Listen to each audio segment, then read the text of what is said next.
السلام علیکم ورحمۃ اللہ وبرکاتہ۔ بسم اللہ الرحمن الرحیم۔ الصلاة والسلام علیک یا رسول اللہ وعلی آلک واصحابک یا حبیب اللہ صلی اللہ تعالی علیہ وسلم۔ ناظرین محترم، آج میں آپ کو تاریخ اسلام کے اس واقعے کو بتانا چاہوں گا کہ اگر عورت چاہے تو وہ کس طریقے سے معاشرے کے اندر تبدیلی لاتی ہے، کس طریقے سے سدھار لا سکتی ہے، بلکہ اگر ایک عورت چاہے تو اس کی برکت سے اور اس کی توجہ سے یاد رکھ لیجئے وہ شوہر کو بھی راہ راست پر لا سکتی ہے، گھر کا پورا کے پورا ماحول وہ تبدیل کر سکتی ہے اگر عورت اس کے لیے کوشش کرے۔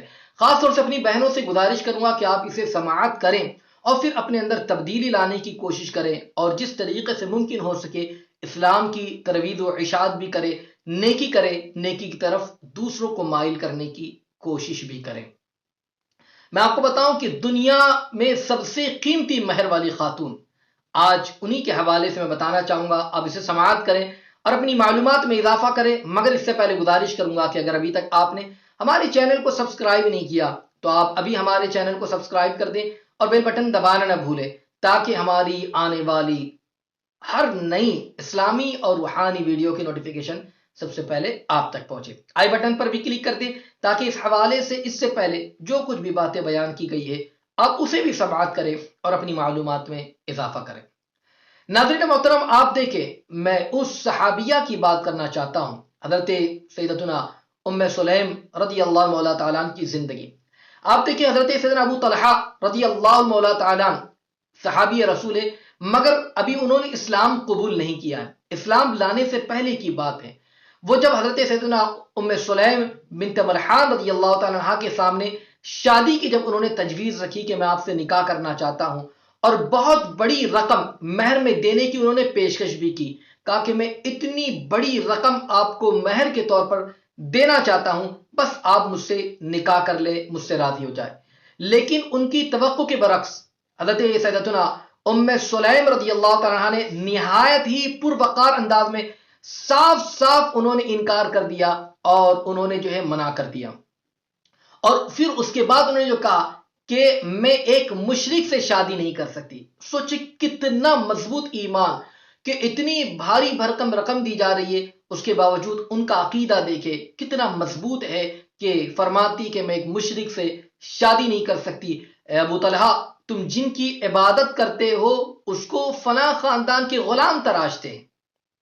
گویا کہ اشارہ تھا کہ بتوں کے حوالے سے وہ کہہ رہی ہے کہ فلاں خاندان کے جو غلام تراشتے، اگر تم ان کو آگ دکھاؤ تو فوراً جل جائیں گے، میں ایسے شخص سے نکاح نہیں کر سکتی۔ اللہ اکبر۔ حضرت ابو طلحہ رضی اللہ مولا تبارک و تعالیٰ کو سخت صدمہ ہوا اور اس حال میں لوٹے کہ جو کچھ انہوں نے دیکھا اور سنا اس پر ان کو یقین نہیں آ رہا تھا کہ یہ کیسے ہو سکتا ہے، انہوں نے کیسے انکار کر دیا۔ لیکن حضرت ابو طلحہ کے دل میں حضرت ام سلیم کے لیے جو سچی محبت تھی ان کو پھر سے ان کے پاس لے آئی۔ اب انہوں نے اس بار جو پہلے رقم متعین کی تھی اس سے زیادہ قیمتی مہر کی پیشکش کی، اور اس امید پر انہوں نے پیشکش کی کہ اب تو جو ہے انکار نہیں کرے گی، اور شاید حضرت ام سلیم کا جو ہے دل اس سے پگھل جائے اور وہ شادی کرنے کے لیے تیار ہو جائے۔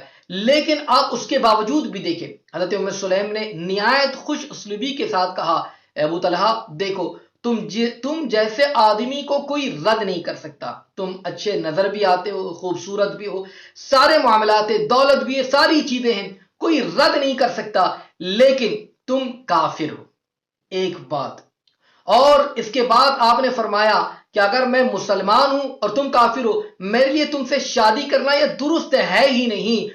آج میں یہاں پر رہ کر ایک بات بتانا چاہوں گا کہ وہ لڑکیاں جو اپنے آپ کو مسلمان تو کہلاتی ہے اور مشرک سے شادی کرنے کے لیے دولت کے جھانسے میں جا کر یا خوبصورتی کے جو ہے فندے میں جو ہے جا کر وہ اس طریقے سے تیار ہو جاتی ہے، جو ہے صحابیات کے ان واقعات کو سماعت کرنے کے بعد وہ یہ سوچے کہ ان کا ایمان کتنا مضبوط تھا۔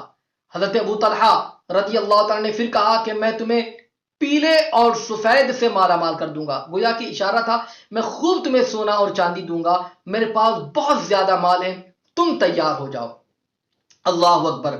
تو حضرت ام سلیم نے کہا، سنیں، جب سونے اور چاندی کی بات آئی فرمایا مجھے سونے اور چاندی نہیں چاہیے، میں تو یہ چاہتی ہوں کہ تم اسلام قبول کر لو۔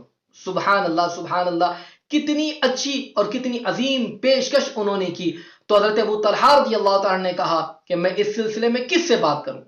حضرت ام سلیم نے کہا کہ تم اس سلسلے میں رسول اللہ صلی اللہ تعالی علیہ وسلم سے بات کرو۔ حضرت ابو طلحہ جو ہے حضور کی خدمت میں حاضر ہوئے، اور آقا دو جہاں صلی اللہ علیہ وسلم صحابہ کے ساتھ تشریف فرما تھے۔ جب حضور علیہ السلام نے ابو طلحہ کو دیکھا تو صحابہ کرام رضوان اللہ تعالی علیہم اجمعین سے فرمایا تمہارے پاس ابو طلحہ آئے ہیں اور ان کی آنکھوں میں اسلام کا نور ہے۔ سبحان اللہ، حضور دیکھتے اور دیکھ کر آپ نے فرما دیا۔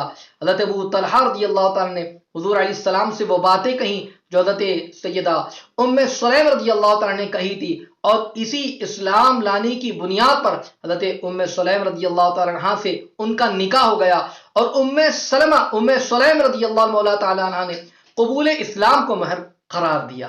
تو یہاں پر رہ کر میں آپ کو بتانا چاہوں گا کیسی عظیم صحابیہ، اسلام پر کیسی سختی کے ساتھ عمل، اور کیسی اسلام سے سچی محبت، دین کی محبت، کہ اسلام کے لیے، دین کے لیے، حضور علیہ الصلوۃ والتسلیم کی خاطر اگر کوئی دنیاوی طور پر اگر سونے اور چاندی کی لالچ دے تب بھی وہ اس جانب مائل نہ ہوئی، اور بلکہ انہوں نے ایسے موقع پر بھی اسلام کی تبلیغ فرمائی ہے۔ آج دین سے دوری کا نتیجہ ہے کہ ہمارے معاشرے میں ہماری بچیاں غیروں کے ساتھ اس طریقے کے افیئر کر رہی ہے اور شادیوں کی باتیں کرتی ہے۔ یاد رکھ لیجئے آپ مسلمان ہیں، مسلمان کا نکاح مسلمان سے ہو سکتا ہے، کسی جو ہے غیر مسلم سے نہیں ہو سکتا۔ اس لیے خدا را اس جانب توجہ کریں، اللہ تبارک و تعالیٰ کا خوف رکھیں، دین پر قائم رہے، اسلام پر قائم رہے، اسی میں دنیا اور آخرت میں کامیابی ہوگی۔ اللہ مجھے آپ کو سب کو عمل کی توفیق عطا فرمائے، آمین۔ السلام علیکم ورحمۃ اللہ وبرکاتہ۔